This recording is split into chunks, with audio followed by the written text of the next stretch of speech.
Bueno, no me di cuenta que ya quedaba poco tiempo y me quedé como hablando solo.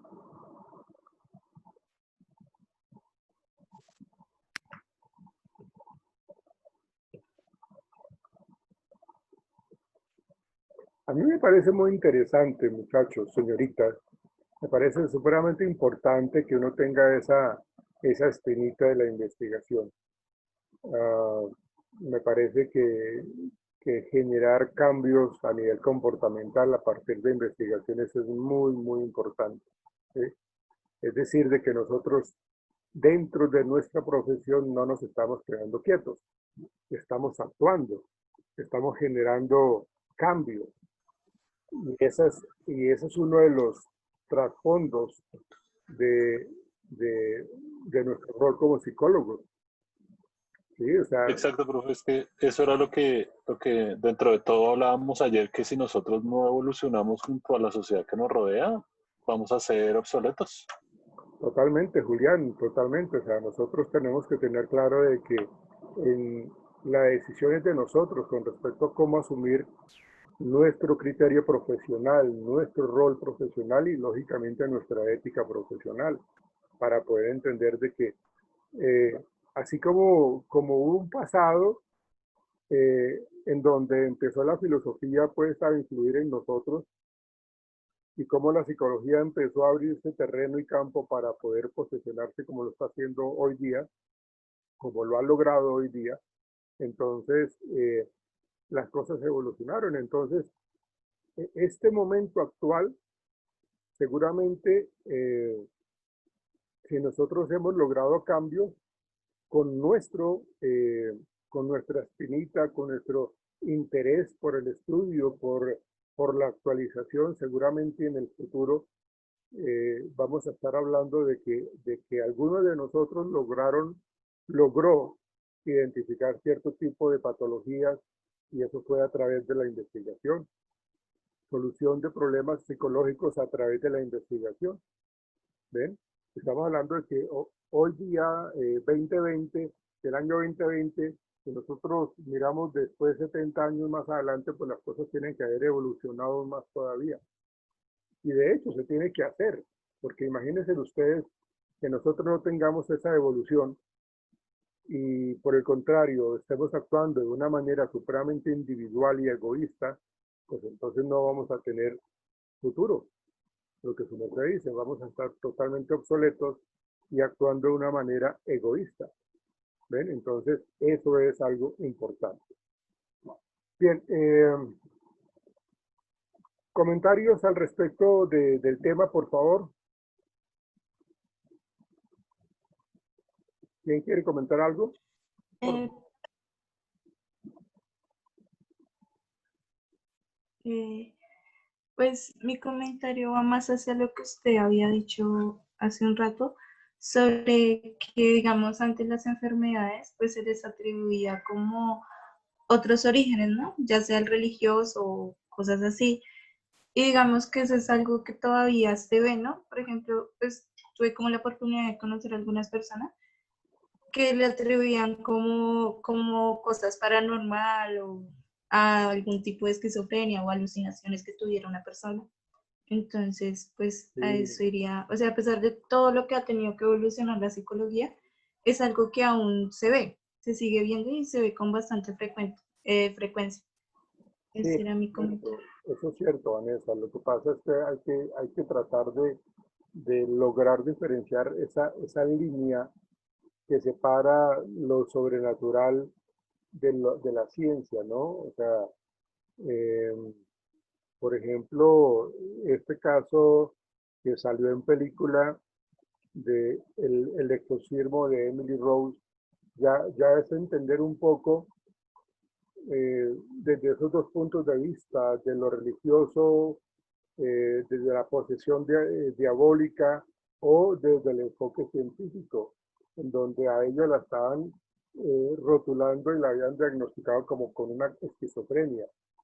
Entonces aquí se juega, pues lógicamente por la película misma, aquí se juega con esos dos conceptos. ¿Hasta dónde va la religión y hasta dónde va la ciencia? ¿Ven? Pero meternos en eso es delicado porque porque pues cada quien tiene sus interpretaciones, ¿sí?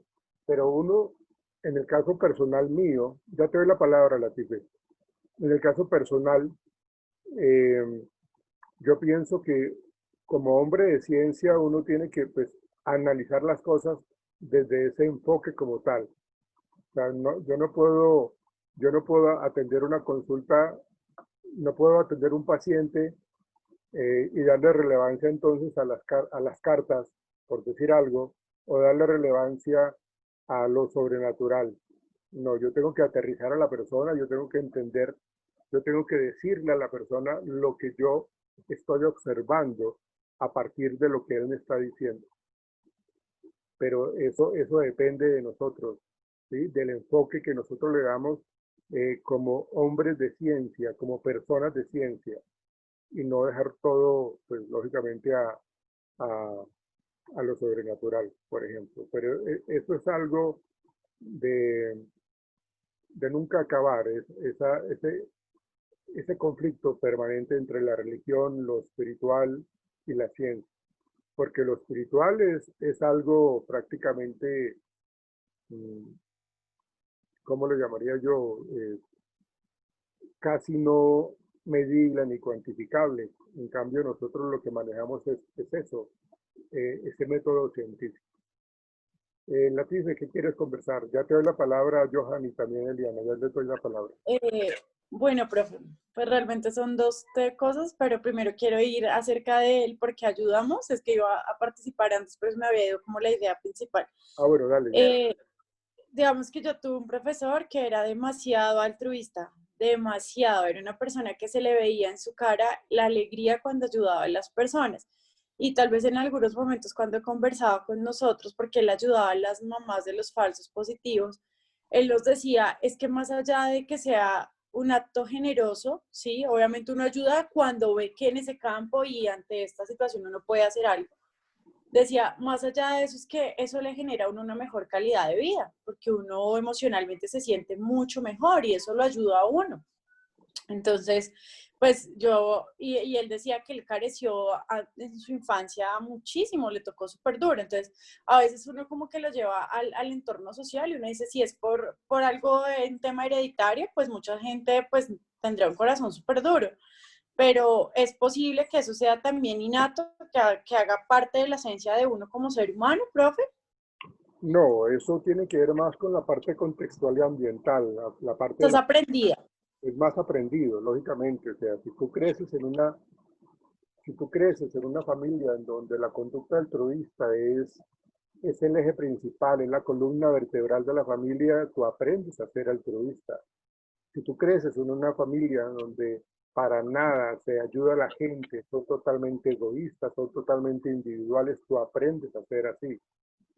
Hasta que de alguna u otra manera hay algún evento en particular que de pronto te pueda hacer cambiar de esa decisión. Pero los procesos de aprendizaje en la infancia influyen mucho en mi comportamiento futuro. ¿Sí? Les voy a dar un ejemplo.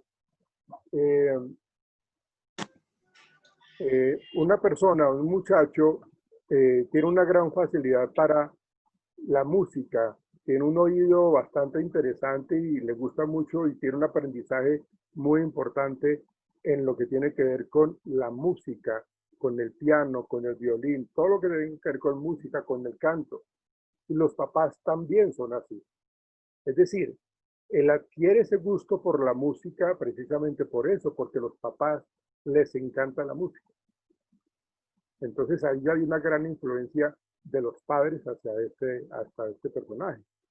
Pero por cosas de la vida los padres fallecen, ¿ven? Fallecen, mueren en un accidente y entonces el muchacho queda solo. El muchacho tiene que irse a vivir donde un tío. Y resulta que este tío para nada le gusta la música clásica, para nada ha aprendido a tocar violín, ni piano, ni nada por el estilo. Por ahí escuchará a Jorge Velosa, por ejemplo, pero no tienen nada de música, el amor por la música. Todo ese gusto que tenía este muchacho se queda sin peso, queda, queda escondido precisamente porque se deja de estimular, porque ya no se está reforzando, hablando conductualmente, ya no se está reforzando ese gusto por la música. Ya no se habla de música en la casa donde está viviendo con el tío. Ya no se escucha música clásica que era la que él escuchaba con los papás. Entonces esa posibilidad aunque él tiene las condiciones y tiene todo lo necesario, y tiene un buen oído y tiene esa predisposición biológica para el aprendizaje, pues queda por allá oscuro y no se puede recuperar. Entonces, al no haber estimulación, al no haber refuerzo, al no tener ese tipo de vivencia, pues se pierde. O sea, todo eso que había aprendido el muchacho, si él no toma la iniciativa de seguir adelante por sí mismo, pues todo eso se pierde. Eso tiene que ver mucho con lo que tú estabas planteando, Laticia. Cómo la influencia familiar, cómo los procesos de aprendizaje en la primera infancia son importantes. De hecho, en útero, ¿sí? Yo me acuerdo muchos tiempos atrás que cuando se hablaba de cómo ayudar al bebé en útero, era precisamente como esa estimulación temprana.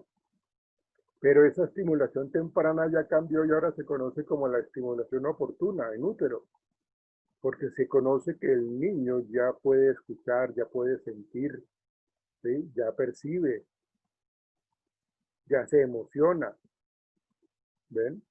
Y las señoritas, las mamás que están acá ahorita en esta clase, me dirán si no es así, las que tienen hijos, si no es así cuando ustedes estuvieron en embarazo, esperando a sus bebés, y sentían ustedes cómo él se emocionaba, dependiendo del estado emocional también de ustedes.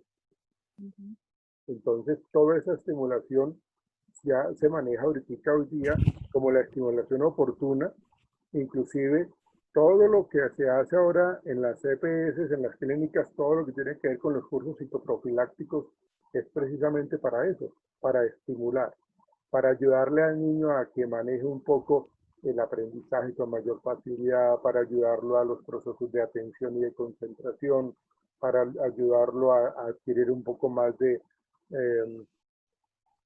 carácter, ¿sí? Entonces, de alguna u otra manera, toda esa estimulación oportuna, toda esa estimulación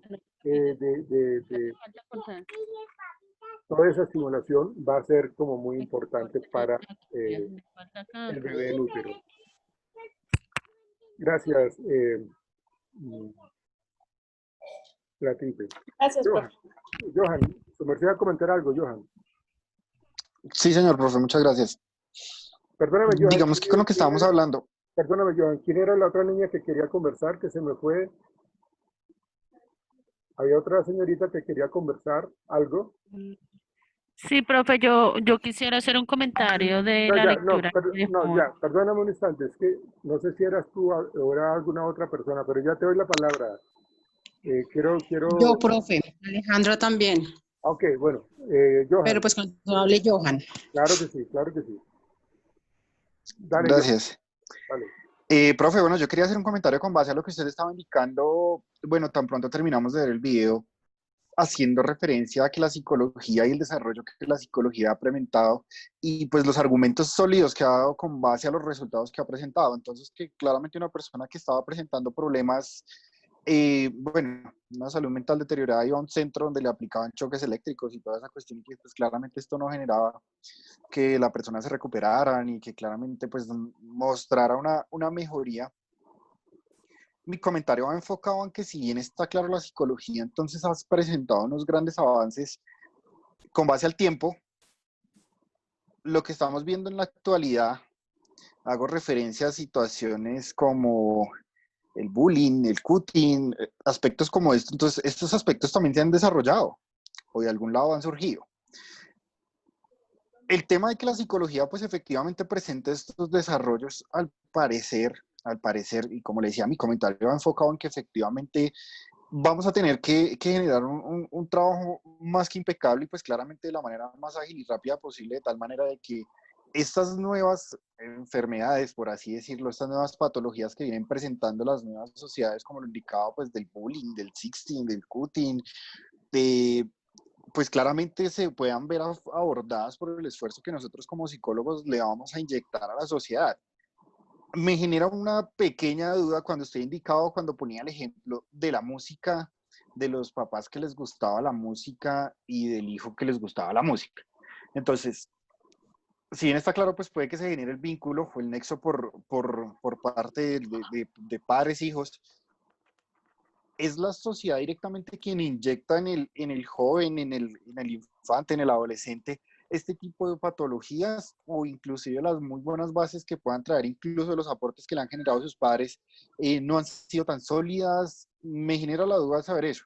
O sea, entonces, puedo dejar claro y puedo establecer que efectivamente la psicología ha generado y ha presentado un desarrollo claramente, pero las patologías pues también con base a las nuevas sociedades han presentado otros avances. Sí, Pero entonces, este nexo y este vínculo que genera papá, hijo, porque a veces uno se pregunta, incluso dentro de los tiempos de uno, no me considero tan viejo, pero pues sí fui todavía, creo que alcancé a aplicar a la vieja escuela, no existía tal punto como la depresión para los jóvenes como nosotros. Entonces, pues digo, bueno, no se sentía usted deprimido en ningún momento, o incluso un día un niño puede alegar depresión estando muy chico, o bueno, es una situación bastante compleja, pero entonces esas bases se están quebrando, profe, es la sociedad la que está inyectando esto en el joven, el desarrollo de la psicología es bueno, pero pues nos toca correr con base al desarrollo de las patologías. Me genera ahí como ese punto de vista y pues claramente la pregunta con base a las patologías que se estén generando. sí, Johan, pues lo que pasa es que digamos que tenemos que estar muy a la par precisamente por la presencia reciente de todo este tipo de comportamientos que se presentan en los adolescentes. Y es muy cierto entonces de que la sociedad se convierte en algo muy demandante. La sociedad se convierte en algo en donde yo tengo que ser competitivo. En la medida que yo no tengo habilidades sociales, yo no tengo habilidades para manejar las situaciones, yo no soy capaz de solucionar problemas, yo no soy capaz de tomar decisiones, seguramente en mi vida me va a ir muy mal. Entonces, la psicología trata de abordar en los procesos terapéuticos precisamente todo eso que usted menciona, Johan, para poder ayudarle a la gente. ¿Sí? ¿Por qué? Pues porque está el acoso escolar, el bullying, y eso genera entonces una serie de características de comportamiento en los pequeños que reciben el bullying y, y los acosadores como tal. ¿Ven? Entonces, la psicología se encarga de precisamente eh, generarle a la persona que va a consulta herramientas adecuadas y funcionales para que haga frente a esa demanda social. Claro, la sociedad está impactando de una manera negativa y constante en las personas, pero la psicología tiene que estar ahí al frente, tiene que estar ahí para afrontar, y lo que se tiene que hacer es, si yo quiero hacer una intervención, entonces yo lo que hago es, eh, como psicólogo educativo, empezar a trabajar esa parte para hacer verle a las personas que se tienen que generar el derecho al respeto, el respeto por los demás, el derecho a la vida, el derecho a la opinión. Entonces, es generar todo eso. Pero de que la psicología ha avanzado, pero que la sociedad también ha avanzado de una manera hostil a veces, sí, eso es cierto. Tal vez por el desequilibrio social que también hay en nuestro mundo. ¿Sí? Cómo nosotros empezamos a ser egoístas, cómo empezamos a ser individualistas. ¿Ven? Hay mucho por hacer. El campo de acción es inmenso y es permanente. ¿Sí? Y lo que yo corrijo acá seguramente más adelante va a generar otro tipo de situación social anómala, pero que hay que asumirla.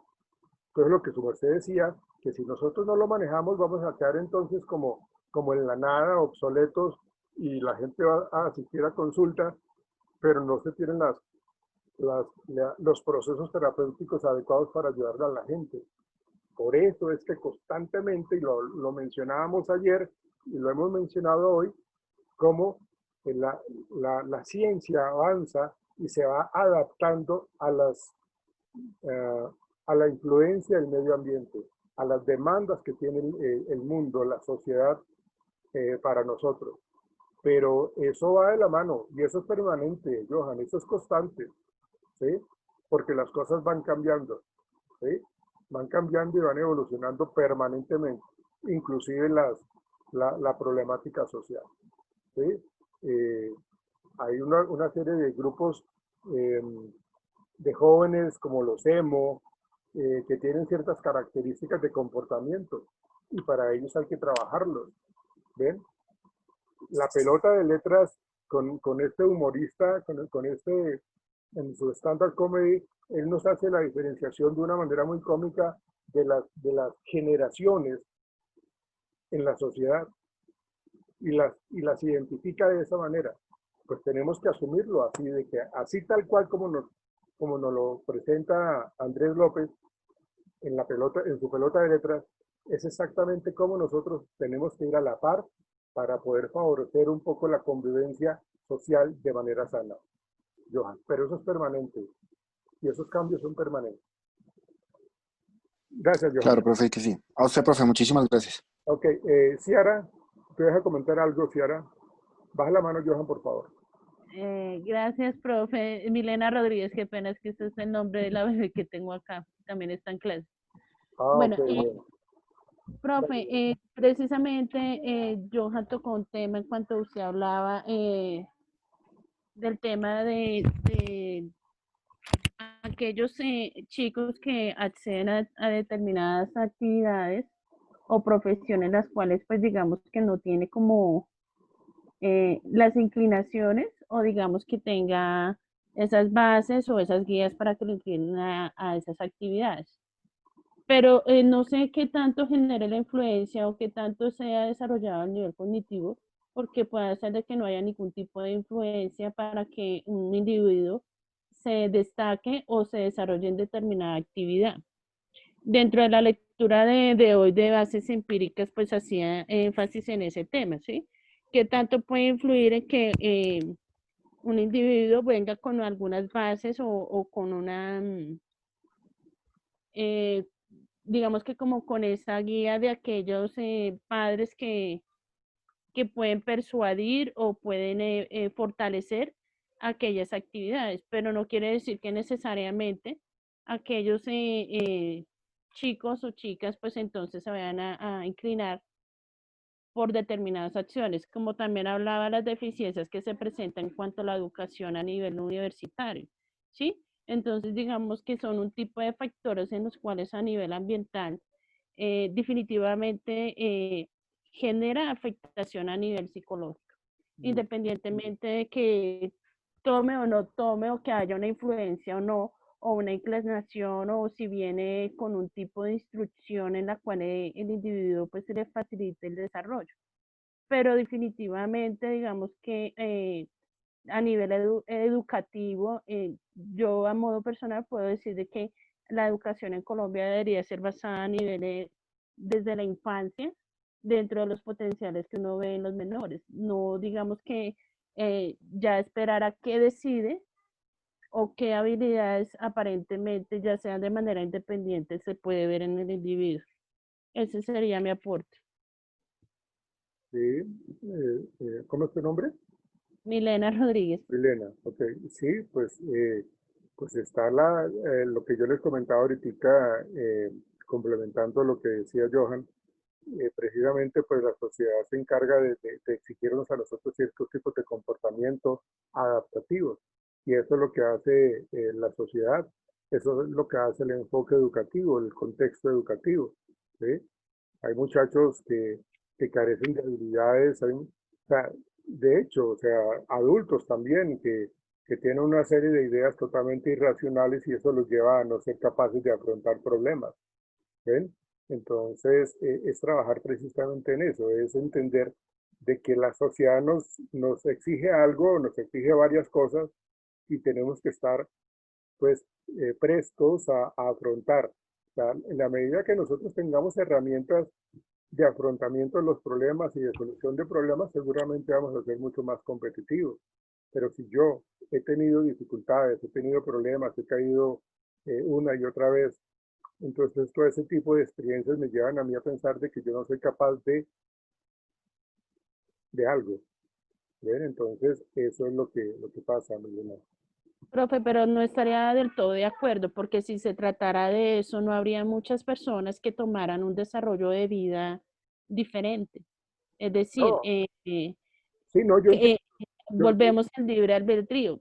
sí, claro, Milena, Independientemente de donde se venga, usted es el que decide qué camino toma. Si claro, quiere nivelarse o no quiere, o quedarse ahí estancado. claro, Entonces, claro. yo De lo hecho, situaba más bien en la parte educativa, ¿sí? Que tanto una persona, independientemente si hay o no hay influencia, puede evolucionar y que no tenga el conocimiento. de hecho, Sí, eso que tú mencionas ahorita, Milena, es precisamente lo que se trabaja hoy día con la resiliencia, ¿no? O sea, el hecho de que yo tenga una serie de dificultades va a depender de mí, de que yo aprenda de ellas, de que yo salga adelante eh, con base en lo que yo viví y que no me deje yo achicopalar y que simplemente me quede yo como enclaustrado, que yo me quede como ensimismado, que me arranche y no haga absolutamente nada. Pues ahí depende mucho de las diferencias individuales. Yo tengo el libre albedrío de reaccionar bien o mal, pero entonces depende mucho de las diferencias individuales que tenga cada persona. Pero ahí lo que se trabaja hoy día es la resiliencia y es la capacidad de yo salir de situaciones complejas que me han afectado en el transcurrir de mi vida y que yo no me quede pues como dándole vueltas al mismo asunto y no salga adelante. Eso depende mucho de las diferencias individuales, Milena. Gracias, Milena. Disculpe, me voy a darle la palabra a Santiago. Gracias. gracias a usted. Milena. Sí, profe. Bueno, yo quería un poco con lo último, antes de que mis compañeros comenzaran a hablar, que dijo sobre pues algo relacionado con la psicología social y pues cómo en comunidad pues generamos ese conocimiento. Y es, ayer estábamos hablando de unidad, ¿sí? De Morín, estábamos hablando de que básicamente el mundo lo generamos nosotros mismos, ¿sí? Él mencionaba que el mundo, la noósfera, era un producto del, bueno, el intercambio de electricidad y químicos, ¿sí? Y hoy usted nos está hablando de que básicamente debemos ser empáticos, de que debemos esa ayuda al otro, pues para así mismo progresar social, como comunidad, ¿sí? Entonces, pues, corrígame si me equivoco con la afirmación y es, en la investigación, como futuros psicólogos, debemos centrarnos en el individuo para así mismo comprender a la sociedad o de manera inversa, o sea, debemos comprender primero una sociedad y así mismo el individuo. Pues yo lo diría de las dos direcciones, ¿no? Hay sociólogos como Emily Durkheim que dice que el hombre nace sano, bueno, y la sociedad lo corrompe. Y también se dice que el hombre nace animalesco, salvaje, y la sociedad lo corrige, le genera aprendizaje. Entonces fíjate que se dan las dos situaciones, en donde la sociedad nos puede favorecer y tenemos la posibilidad de aprender porque tenemos contacto social, pero también la sociedad, dependiendo del contexto en donde crezcamos nosotros, va a influir positiva o negativamente. Entonces yo pienso que es de las dos direcciones, Santiago, que haya como ese interés por trabajar lo individual, lo colectivo y entender de que la sociedad a veces es la causante de mucha problemática, entonces tenemos que trabajar la problemática social. Ahorita está, con toda esta situación de la pandemia, los niveles de inseguridad se han incrementado. Entonces, el afrontamiento que tenemos que hacer es cómo nosotros, desde el punto de vista psicológico, dentro de nuestra profesión, cómo aportamos para que de pronto esa inseguridad se modifique. Tenemos que trabajar en lo social, tenemos que trabajar en lo grupal para poder ayudar. Pero pues lógicamente una sola golondrina no hace verano. Se necesita un trabajo en equipo constante y permanente y hacer seguimiento a todos estos estudios que de pronto estamos planteando para poder tener buenos resultados. Pero eso es permanente, o sea, esto es permanente porque lo que yo haga, si no se le hace seguimiento, ¿sí? Es como cuando yo estoy tratando de ayudar a una persona que consume fármacos y no se le está ayudando y llega otro colega y no sigue colaborándole, pues entonces todo lo que se ha logrado se va al piso. Entonces es una constante ayuda, una permanente ayuda para nosotros como integrantes de una sociedad. O sea, está en las dos direcciones, Santiago. Ah, listo, profe. Gracias. Bueno, muchachos, en la sesión de hoy, en la plataforma, está una lectura de José Antonio Sánchez. De hecho, ayer lo habíamos mencionado, de este psicólogo tan reconocido que tiene Colombia, o que tuvo Colombia, porque pues el hombre falleció tristemente en el 2018, de hace poco. Pero él hizo, como muchos otros escritos, un poco, y ahí lo mencionan, en la historia de la psicología, cómo se vino estableciendo y los campos de acción que hemos hablado ahorita. Entonces, si quieren, esa lectura es muy importante para que aterricemos todo esto que hemos hablado en el día de hoy. ¿Preguntas?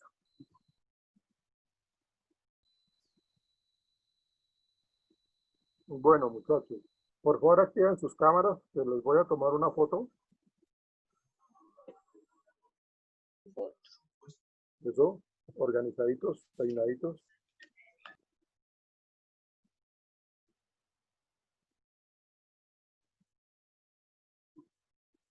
Bueno, nos veremos mañana. Creo que ya mañana comenzamos un poco con el enfoque psicoanalítico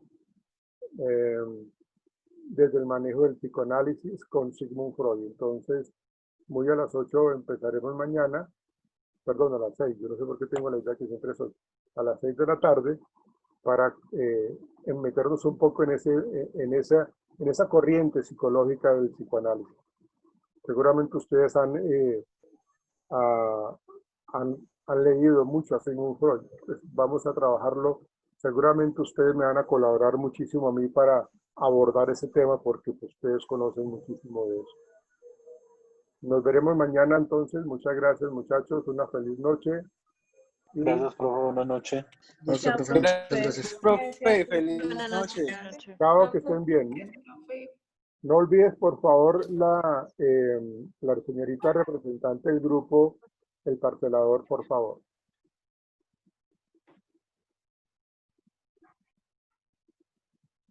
Que pasen buenas noches.